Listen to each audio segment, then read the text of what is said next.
কিরিটেশ্বরী মা সতী মায়ের যে ৫১ পীঠ, আমাদের ৫১ খণ্ডের খণ্ড, এই হচ্ছে ব্রহ্মপুত্রা।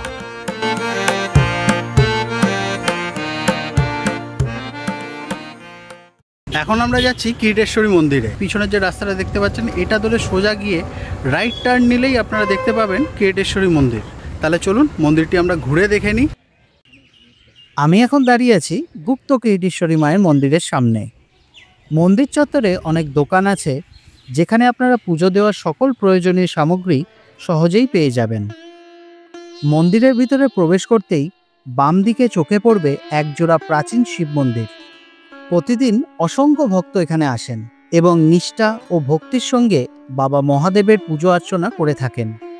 মন্দিরের সামনেই রয়েছে বলি দেওয়া স্থান, যা আজও এই স্থানের ঐতিহ্যের কথা স্মরণ করিয়ে দেয়। মুর্শিদাবাদ ভ্রমণে এলে আপনারা অবশ্যই দর্শন করবেন এই ঐতিহ্যবাহী গুপ্ত কিরিটেশ্বরী মন্দিরটি, যা ৫১টি সতীপীঠের মধ্যে অন্যতম সতীপীঠ।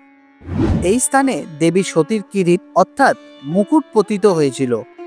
এই রহস্যময় মন্দির ঘিরে রয়েছে বহু অজানা ইতিহাস, যা আমরা জেনে নেব এই মন্দিরের পুরোহিত মশাইয়ের কাছ থেকে। নমস্কার। এই মুহূর্তে আপনারা যে মাকে দর্শন করছেন, এই মাই হচ্ছেন কিরিটেশ্বরী মা সতী মায়ের যে ৫১ পীঠ, ৫১টা অংশ ৫১ জায়গায় পড়েছে। তার মধ্যে কিরিটেশ্বরী মা অবস্থান করছেন মুর্শিদাবাদ জেলায়। মুর্শিদাবাদ জেলায় মায়ের একটাই সতীপীঠ কিরিটেশ্বরী মা। এখন যে মাকে আপনারা দর্শন করছেন, কিরিটেশ্বরী মায়ের বর্তমান অবস্থান গুপ্ত মন্দিরে। আপনারা কিরিটেশ্বরী মন্দিরে এলে পরে পরপর ৩টে মন্দির দেখতে পাবেন। ৩টে মন্দির দেখে আপনাদের সাধারণত কনফিউশন হবে যে কোনটা মায়ের মন্দির। ৩টে মন্দিরের পুরোহিত মশাই দাবি করেন যে ৩টে কিরিটেশ্বরী মাতার মন্দির, কিন্তু আদৌ তা নয়। কিরিটেশ্বরী মাও একটা এবং কিরিটেশ্বরী মন্দিরও একটা। কিরিটেশ্বরী মায়ের বর্তমান অবস্থান গুপ্ত মন্দিরে। কিরিটেশ্বরীতে আসবেন, সদর রাস্তার ধারেই পাশাপাশি দুটো মন্দির রয়েছে। ওই দুটো মন্দিরে দেখবেন ঠাকুর মশাইরা বলবে এটা মা, এটা মা, কিন্তু আদৌ তা নয়। কিরিটেশ্বরী ওখানে জিজ্ঞাসা করবেন যে গুপ্ত মন্দির কোথায়। গুপ্ত মন্দিরে একটু ভেতর সাইডে। গুপ্ত মন্দিরে আসবেন, সেখানেই কিরিটেশ্বরী মাকে দেখতে পাবেন। এখানে মায়ের পুজোর ব্যবস্থা, ভোগের ব্যবস্থা সব এখানেই হয়ে থাকে। আর ওই দুটো মন্দির হচ্ছে মায়ের একটা পূর্বের জায়গা, মা পূর্বে ওখানে ছিলেন, আর একটা হচ্ছে পঞ্চমন্দির আসন, যেখানে মূর্তি আছে, আদি মন্দির বলে লেখা আছে। ওখানে মা পূর্বে ছিলেন, এই কিরিটেশ্বরী মাই পূর্বে ওখানে ছিলেন। নবাবী আমলে নবাবদের অত্যাচারের হাত থেকে সুরক্ষিত রাখার জন্য মাকে ওখান থেকে তুলে নিয়ে এসে এখানে গুপ্তভাবে রাখা হয়। তখন থেকেই এই জায়গাটা পরিচিত কিরিটেশ্বরী মাতার গুপ্ত মন্দির নামে, এবং কিরিটেশ্বরী মা তখন থেকে এখানেই অবস্থান করছেন গুপ্তভাবে, গুপ্ত মন্দিরে। আর ওখানে দেখবেন একটা সোজাসুজি মন্দির রয়েছে। মন্দিরে ঢুকলে দেখবেন দেওয়ালের গায়ে লেখা রয়েছে, আঁকাবাঁকা চিত্র আছে, নকশার মতো করা আছে, এবং বাইরে নেমপ্লেটও আছে ৫১ পীঠের এক পীঠ। এই দেখে ভক্তরা বিভ্রান্ত হয়ে যায়, হয়তো এটা কিরিটেশ্বরী মাতার মন্দির, কিন্তু তা নয়। ওটা পঞ্চমন্দির আসন, মা রানী ভবানীর পালিত পুত্র রাজা রামকৃষ্ণের পঞ্চমন্দির আসন। আর যেখানে মূর্তি আছে ডান হাতে, আদি মন্দির বলে লেখা আছে, ওটা মায়ের পূর্বের জায়গা। আর বর্তমানে কিরিটেশ্বরী মন্দির বলতে গেলে গুপ্ত মন্দিরকেই বোঝানো হয়, যেহেতু মা এখানেই অবস্থান করছেন। এই হচ্ছে ঘটনা। আপনারা যারা যারা এই মন্দিরে পুজো দিতে চান বা ভোগ প্রসাদ গ্রহণ করতে চান, তারা এখানে দেওয়া এই ফোন নাম্বারে ফোন করে নিতে পারেন। আমাদের পরবর্তী গন্তব্যস্থান হলো আদি কিরিটেশ্বরী মায়ের মন্দির।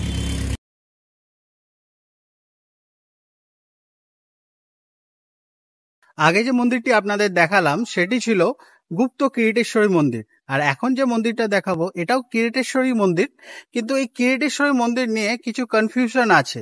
আমার পিছনেই দেখতে পাচ্ছেন কিরিটেশ্বরী মন্দির। এই মন্দিরগুলোতে গিয়ে এখানকার পুরোহিতদের সাথে কথা বলে জেনে নেব এই মন্দিরগুলোর আসল রহস্য কি।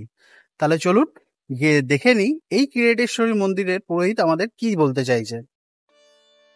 ১১০৪ বঙ্গাব্দে নাটোরের রানী ভবানী দেবী এই মন্দিরটি প্রতিষ্ঠা করেন। পরবর্তীকালে ১৩৩৭ বঙ্গাব্দে মহারাজা যোগেন্দ্র নারায়ণ রায় মন্দিরটি সংস্কার করেন। তবে ১৪০৫ সালে মন্দিরটি ভেঙে পড়ে এবং ১৯ শতকে লালগোলার রাজা দর্পনারায়ণ রায় নতুন করে মন্দিরটি নির্মাণ করেন। প্রতি বছর কালী পুজো এবং দুর্গাষ্টমীতে মন্দিরে বিশেষ পুজোর আয়োজন করা হয়, যেখানে ভক্তদের সমাগম লক্ষণীয়। পৌষ মাসের প্রতি মঙ্গলবার এখানে বিশেষ মেলাও বসে। যা দর্পনারায়ণ রায়ের আমলে শুরু হয়েছিল। এই মন্দিরের গভীরে লুকিয়ে আছে অনেক অজানা ইতিহাস। সেই ইতিহাস জানতে আমরা কথা বলে নেব এই মন্দিরের পুরোহিত মশাইয়ের সাথে। এই যে শিলাখণ্ড দেখছেন, এই হচ্ছে আমাদের 51 খণ্ডের খণ্ড, এই হচ্ছে ব্রহ্মশিলা। কিরিট কথার অর্থ ভীষণভাবে বিকৃত হয়ে গেছে। কেউ বলছেন কিরিট মানে মুকুট, কেউ বলছেন কিরিট মানে কপাল, কেউ বলছেন এটা দিয়ে ওটা দিয়ে, এটা আসল তরজা কিন্তু একটা বাইরে অলরেডি তৈরি। আসল তথ্য হচ্ছে করটি। করটি থেকে কিরিটি কথাটি এসছে। এই করটি আমাদের 3টে পার্টে বিভক্ত। আমাদের শাস্ত্রে প্রথম পার্টের নাম সূর্য, দ্বিতীয় পার্টের নাম চন্দ্র, আর তৃতীয় পার্টের নাম জ্ঞান। এখানে শিলা 3টে পার্টি রূপান্তর। এই শিলাকে কেন্দ্র করে এই মন্দির প্রতিষ্ঠা করে গেছেন নাটোরের রানী ভবানী। নাটোর হচ্ছে পূর্ববঙ্গ।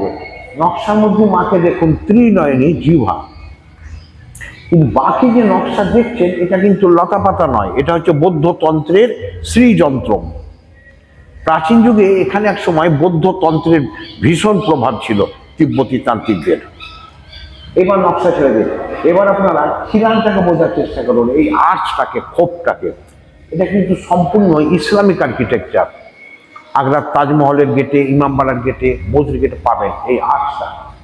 আর এই হলো আমাদের বাংলার চালা, যাকে আমরা বাঁকুড়ার ঘরানা বলি, বিষ্ণুপুর বাঁকুড়ার ঘরানা।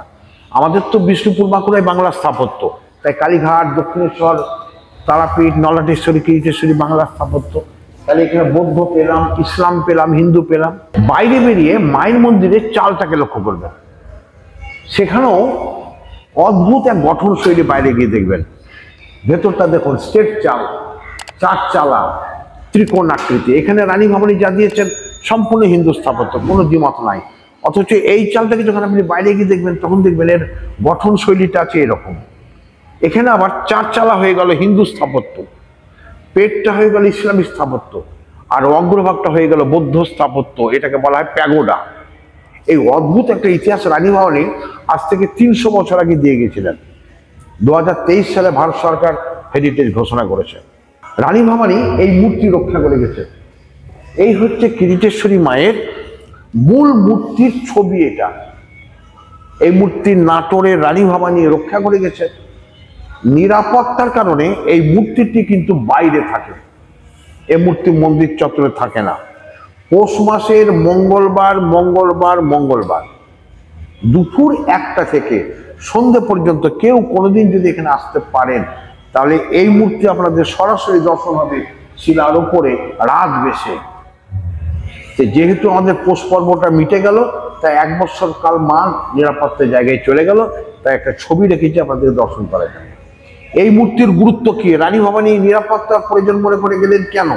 খুব ভালো করে দেখুন, মুখমণ্ডলের দিকে ভগবান বুদ্ধের ছোঁয়া আছে। অর্থাৎ একসময় বৌদ্ধ তন্ত্রের প্রভাব যেখানে ছিল, এটা আপনার আমার গল্প নয়, এই মুখমণ্ডলী আর এই নকশা কিন্তু তার প্রমাণ বইছে। এটাও মা। পাশের মন্দিরে দেখবেন খুব আদি করে ডাকাডাকি করবে, ওটাও মা। কিন্তু ওই মূর্তির বয়স হলো 10 থেকে 12 বছর বয়স।